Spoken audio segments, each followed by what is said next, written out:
saudara yang ada di Indonesia ini. Kita mulai dari yang pertama. Kita semua sama tahu ada kelompok yang begitu ngotot menuntut pencabutan TAP MPRS nomor 25 tahun 1966. Kalau TAP MPRS ini dicabut, yang diuntungkan adalah keluarga besar PKI.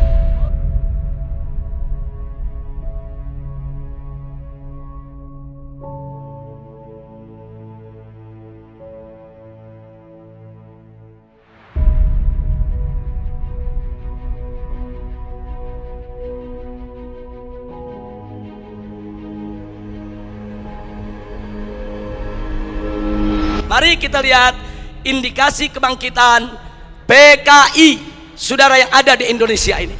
Kita mulai dari yang pertama.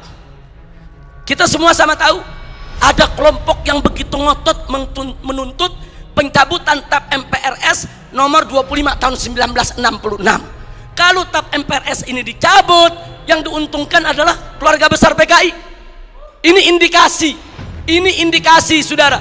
Enggak mungkin yang bukan PKI menuntut pencabutan daripada TAP MPRS tersebut. Karena kalau TAP MPRS nomor 25 tahun 66 dicabut, yang untung bukan umat Islam, yang untung bukan tentara, yang untung bukan polisi, bukan, yang untung bukan negara, yang untung adalah kader-kader PKI. Nah sekarang yang kedua, saudara, sebelum tahun 1998, sejarah pengkhianatan PKI di Madiun 1948 maupun G30S PKI 1965 itu tercantum, diceritakan dalam sejarah Indonesia, masuk dalam kurikulum. Jadi dari tahun 1965 sampai 1998 sejarah pengkhianatan PKI merupakan bagian daripada kurikulum pendidikan untuk pelajaran sejarah Indonesia. Tapi begitu masuk reformasi 98, saudara, pelajaran tentang pengkhianatan PKI baik di Madiun 1948 maupun G30S PKI 1965 dihapuskan dari kurikulum pendidikan. Saya bertanya-tanya, siapa ini manusia yang punya kekuatan bisa menghapus materi pengkhianatan PKI dari kurikulum? Ini bukan seorang biasa, saudara. Dia punya kekuatan politik, dia punya kekuatan ekonomi, dia punya kekuatan sosial. Kalau hanya rakyat jelata biasa, nggak mungkin dia bisa menghapus daripada pelajaran pengkhianatan PKI dari kurikulum pendidikan Indonesia, saudara. Dan dampaknya serius. Sejak tahun 98 sampai hari ini, saudara, apa yang terjadi? Yuk mari kita lihat, saudara. Anak-anak SD, SMP, SMA yang di tahun 98, saudara, baru mulai mencicipi sekolah, mereka nggak dapat lagi pelajaran tentang pengkhianatan PKI. Jadi dari tahun 98 sampai hari ini, generasi muda kita yang umurnya sekitar 25 sampai 27 tahun, mereka nggak tahu apa dan bagaimana PKI, saudara. Saudara, ini kurikulum ini penting. Kurikulum ini membentuk daripada ideologi bangsa. Kurikulum ini membentuk pemikiran filsafat bangsa. Kalau sudah dihapuskan dari kurikulum, jangan kaget kalau anak-anak muda kita saat ini umur 20-an, saudara, 25 atau 27 ke bawah, tidak ada yang tahu PKI. Bahkan mereka merasa bangga pakai kaos dengan gambar Palu Arit karena ketidaktahuan mereka, saudara. Sebelum tahun 98, saudara, televisi nasional khususnya TVRI setiap tanggal 30 September selalu memutar ulang film tentang pengkhianatan G30S PKI. Hingga dari Sabang sampai Merauke, dari gunung sampai ke lembah, orang di kampung-kampung nonton film tersebut, saudara. Mereka tahu betapa biadabnya PKI, betapa zalimnya PKI, betapa pengkhianatan yang dilakukan oleh PKI. Tapi sayang sejuta sayang, setelah reformasi tahun 98 tidak ada satupun stasiun televisi sampai hari ini yang berani menayangkan kembali daripada film pengkhianatan G30S PKI, saudara. Ada apa? Siapa itu orang yang bisa nakut-nakuti televisi? Siapa itu orang yang bisa neken media televisi? Siapa itu orang yang menguasai media di kita punya negeri sampai media takut, nggak berani untuk menayangkan film itu kembali, saudara? Nah, ini fakta. Ini merupakan indikasi kebangkitan PKI yang tidak terbantahkan. Omong kosong kalau ada mengatakan PKI tidak akan bangkit. Omong kosong kalau ada mengatakan PKI PKI akan bangkit atau PKI ini sudah final tidak akan bangkit lagi. Omong kosong saudara. PKI sedang bergerak, PKI akan bangkit kembali, PKI akan melibas kita semua kalau kita tidak merapatkan barisan dari sekarang saudara. Dulu sebelum 98 ada Litsus, penelitian khusus bagi pejabat publik di Indonesia saudara. Seseorang ingin jadi gubernur, ingin jadi kepala daerah, apalagi mau jadi menteri saudara, ada penelitian khusus. Siapa dia? Bagaimana ideologinya? Apa keterkaitannya dengan PKI saudara? Kalau terbukti ada keterkaitan dengan PKI, apalagi mengusung ideologi PKI, tidak akan pernah dilantik oleh negara sebagai pejabat publik saudara. Tapi semenjak tahun 1998 Litsus ditiadakan. Nah, kemudian baik yang kelima saudara, putra putri PKI keturunannya masuk ke partai-partai politik, masuk ke instansi lembaga-lembaga negara saudara, dan dari sanalah saudara mereka mempengaruhi kebijakan-kebijakan untuk keuntungan PKI. Baik, yang keenam, mari kita lihat lagi saudara. Kita tidak boleh menutup mata. Sejak tahun 1998 begitu banyak buku-buku yang membela PKI. Dibagikan secara gratis, dijual dengan bebas di toko-toko buku saudara. Pemerintah kita nggak mampu untuk melakukan tindakan apapun. Real, fakta saudara. Bahkan ada satu anggota dewan, pimpinan satu komisi di DPR RI saudara, begitu bangga mengarang buku mengatakan dengan judul "Aku Bangga Jadi Anak PKI". Nggak sampai di situ, bahkan dia karang buku lagi dengan judul "Anak PKI Masuk Parlemen", seolah-olah dia ingin meledek semua yang anti PKI. Manusia-manusia Indonesia yang anti PKI, ada urusan apa dengan kalian? Aku bangga jadi anak PKI. Bangsa Indonesia yang anti PKI, ada apa dengan kalian benci PKI? Ada apa musuh PKI? Aku anak PKI masuk parlemen dan aku bangga menjadi anak PKI. Innalillahi wa inna ilaihi rajiun. Ini indikasi.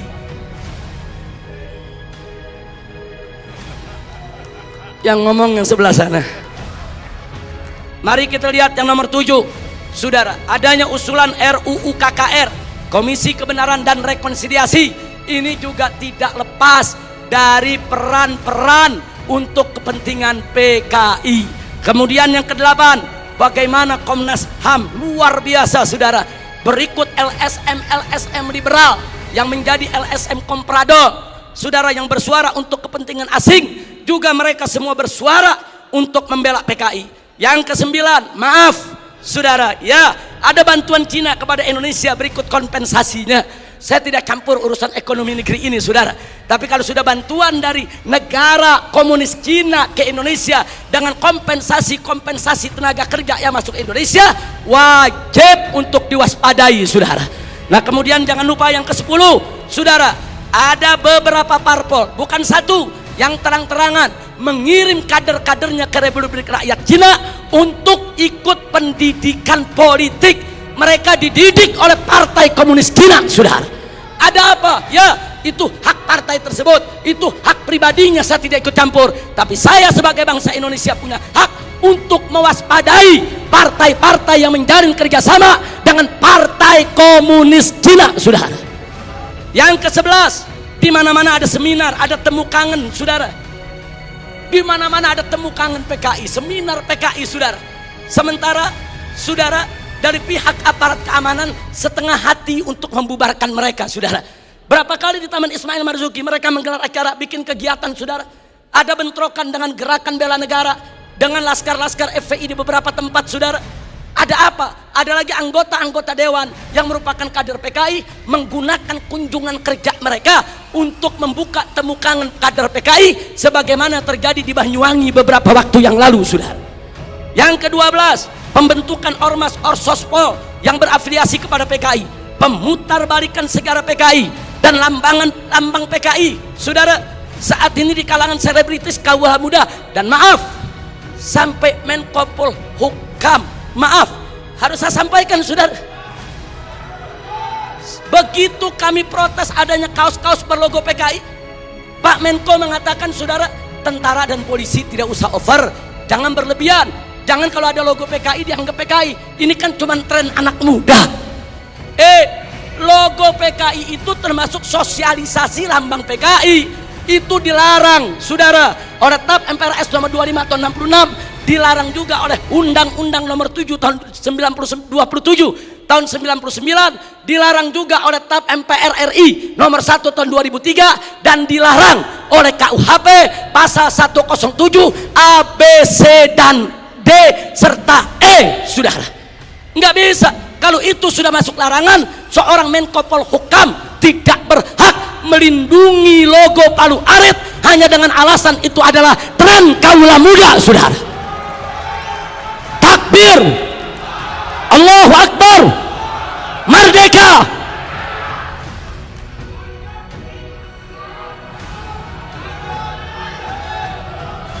Baik, yang ke-15, saudara.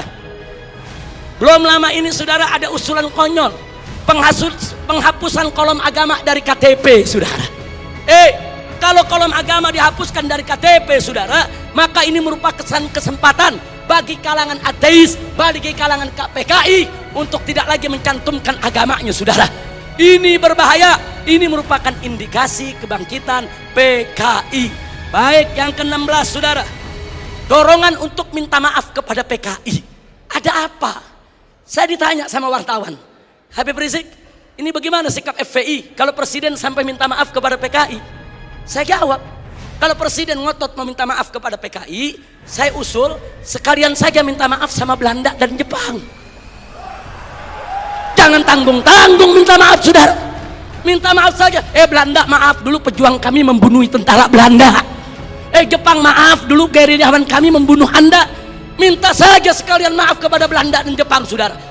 Belanda dan Jepang itu penjahat, saudara. Sebagaimana PKI, bukan kita yang minta maaf kepada Belanda dan Jepang, bukan kita yang minta maaf kepada PKI. PKI yang harus minta maaf kepada bangsa Indonesia, saudara. Baik, kemudian berikut yang ke-17, saudara. Maaf, sekarang ini ada jargon revolusi mental. PDIP juga. Kalau yang dimaksud revolusi mental adalah revolusi akhlak, revolusi moral, revolusi budi pekerti, dari tidak baik menjadi baik, tentu kami dari FPI akan sangat-sangat mendukung. Tapi kalau yang dimaksud revolusi mental adalah membebaskan jiwa dari ikatan agama, membebaskan jiwa daripada aturan hukum Tuhan, sebagaimana yang pernah disuarakan oleh Karl Marx, sebagaimana di tahun 50-an pernah dikampanyekan oleh PKI. Ini jargon PKI dulu, saudara. Nah, kalau itu yang dimaksud, kami menolak istilah revolusi mental kalau hanya memberikan kesempatan kepada PKI untuk bangkit, ya kawan. 19, saudara. Saat ini di beberapa karnaval, bagaimana tokoh-tokoh PKI, saudara, seperti Aidit, seperti Nyoto, saudara, itu dibawa-bawa, diusung-usung. Bahkan dalam karnaval peringatan HUT RI di Madura, saudara, di Sumatera Barat, kemudian di Jawa Timur. Ada apa kalau ini bukan indikasi kebangkitan mereka? Dan yang ke-19, saudara, maaf, beberapa waktu yang lalu juga ada simposium di Arya Duta, saudara. Ya, tujuan pemerintah baik, dimonopoli oleh pemerintah, bagus tujuannya, saudara. Tapi sayang sejuta sayang, saudara, ternyata simposium tersebut, saudara, hanya menguntungkan kader-kader PKI ketimbang kader-kader bangsa Indonesia sendiri, saudara. Nah, karena itu, saudara, yang terakhir, yang ke-20, saudara. Ada jenderal PKI. Yang terakhir, saya sedih, kecewa bercampur marah begitu saya saksikan di ELC, saudara, Indonesia Lawyer Club, di salah satu sebuah stasiun televisi, saudara, ada tokoh yang mengatakan kalau PKI itu hanya korban. Kalau PKI itu korban, penjahatnya siapa? Kalau PKI korban, berarti penjahatnya NU, penjahatnya Banser, penjahatnya Masumi, penjahatnya tentara, penjahatnya Polri, penjahatnya negara, saudara. Nah, maka itu, saudara, ya kalau korbannya PKI, berarti penjahatnya Nahdlatul Ulama NU, berarti penjahatnya Muhammadiyah. Enaknya, saudara, umat Islam ini dianggap semua sebagai pelaku kejahatan. Ini kita tidak terima. Kepadang Persatuan, kalau ingin simpatik kepada PKI itu urusanmu, tapi jangan coba-coba mengatakan mereka korban. Itu akan menyinggung perasaan jutaan umat Islam di Indonesia. Baik saudara, saya di sini tidak mau sebentar karena waktu sudah sebentar. Implikasi saya lewatkan dulu. Usulan FPI untuk simposium ini. Ayo kita kembali kepada Pancasila dan Undang-Undang Dasar 1945 yang asli, yang dijiwai Piagam Jakarta sebagaimana amanat dekret Presiden 5 Juli tahun 1959. Takbir, merdeka. Yang kedua, tolak segala perbuatan dan pemahaman ideologi yang bertentangan dengan nilai luhur ketuhanan yang Maha Esa sebagai jiwa daripada Pancasila. Apapun ideologi, pemahaman dan perbuatan yang bertentangan dengan nilai luhur ketuhanan yang Maha Esa harus kita tolak saudara, termasuk pemahaman PKI, komunisme, ateisme, kemudian Leninisme, Marxisme, termasuk segala kemungkaran dan kemaksiatan yang bisa mengundang kemurkaan Allah sehingga bisa terjadi yaitu malapetaka dan musibah di negeri kita. Yang ketiga, tegakkan dan laksanakan TAP MPRS nomor 25 tahun 66, Undang-Undang nomor 27 tahun 99, TAP MPRI nomor 1 tahun 2003 dan KUHP pasal 107A sampai E. Karena itu kita serukan TNI dan Polri jangan pernah ragu. Anda semua punya payung hukum untuk menindak, menutup, membubarkan setiap kegiatan PKI di seluruh wilayah NKRI ini saudara. Kemudian yang keempat, ada 5 poin saudara. Tolak formalisasi rekonsiliasi dengan PKI. Saudara, saya punya cerita. Di tahun yang lalu 16 Agustus tahun 2015, kami Ormas Islam itu melakukan long march yang diikuti oleh ratusan ribu umat Islam dari Senayan, Sudirman, Tamrin sampai ke Istana. Kenapa kami gelar itu parade tauhid saudara dengan ratusan ribu umat Islam? Karena kami dengar dari sumber yang sangat terpercaya bahwa Presiden saudara berencana untuk memasukkan saudara item permohonan maaf kepada PKI di dalam pidato kenegaraannya. Kita melakukan demo-demo kecil dan puncaknya yaitu tanggal 16 Agustus 2015 saudara. Nah lalu apa saudara? Di situ umat Islam sepakat kalau Presiden Jokowi tetap ngotot meminta maaf kepada PKI atas nama negara, kami akan serukan umat Islam saudara dan seluruh bangsa Indonesia dari Sabang sampai Merauke, kita turun ke jalan lengserkan siapapun presiden yang membela PKI saudara. Takbir, merdeka. Nah kenapa kami tolak formalisasi rekonsiliasi dengan PKI? Karena akan membuka luka lama sejarah dan bisa membuka pintu fitnah yang berbahaya. Yang ingin saya berbagi cerita, saya diundang oleh Menko Polhukam di rumahnya. Kami diajak dialog soal PKI. Saya tanyakan langsung kepada beliau, apa betul Presiden tetap akan minta maaf kepada PKI? Beliau saat itu memberikan jaminan, Habib, Presiden tidak akan minta maaf kepada PKI. Kalau sampai saya menyetujui itu, beliau tunjuk pengawalnya di sebelah Kopassus. Ini anak buah saya Kopassus akan tembak kepala saya. Nah, terus saya tanya lagi, saudara kepada beliau, baik, tapi saya dengar Anda dapat tugas khusus dari Presiden untuk mencari formulasi rekonsiliasi nasional berkaitan dengan PKI. Nah, beliau jawab betul. Jadi beliau tidak menafi saudara, betul. Saya dapat tugas bagaimana mencari formulasi rekonsiliasi kita dengan PKI. Baik, saya tanya, itu maksud rekonsiliasi itu apa Pak? Tujuannya apa? Apa tujuannya?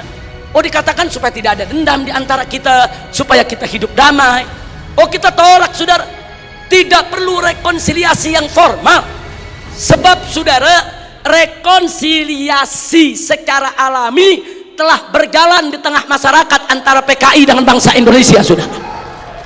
Artinya hari ini seluruh kader-kader PKI, keturunan PKI sudah mendapatkan hak sosialnya, hak sipilnya, hak budayanya, hak politiknya, hak ekonominya. Mereka minta apa lagi? Mereka jadi pejabat bisa, jadi pengusaha bisa. Mereka udah nggak diganggu oleh umat Islam saudara. Itu rekonsiliasi alami saudara. Tinggal kita minta kepada keturunan PKI tersebut, silakan kalian berkarya, silakan kalian ini berkarir, silakan kalian berjuang untuk bangsa ini. Tapi satu syarat, kami tidak akan ganggu kalian jadi pejabat, jadi bisnismen, jadi pengusaha. Tidak.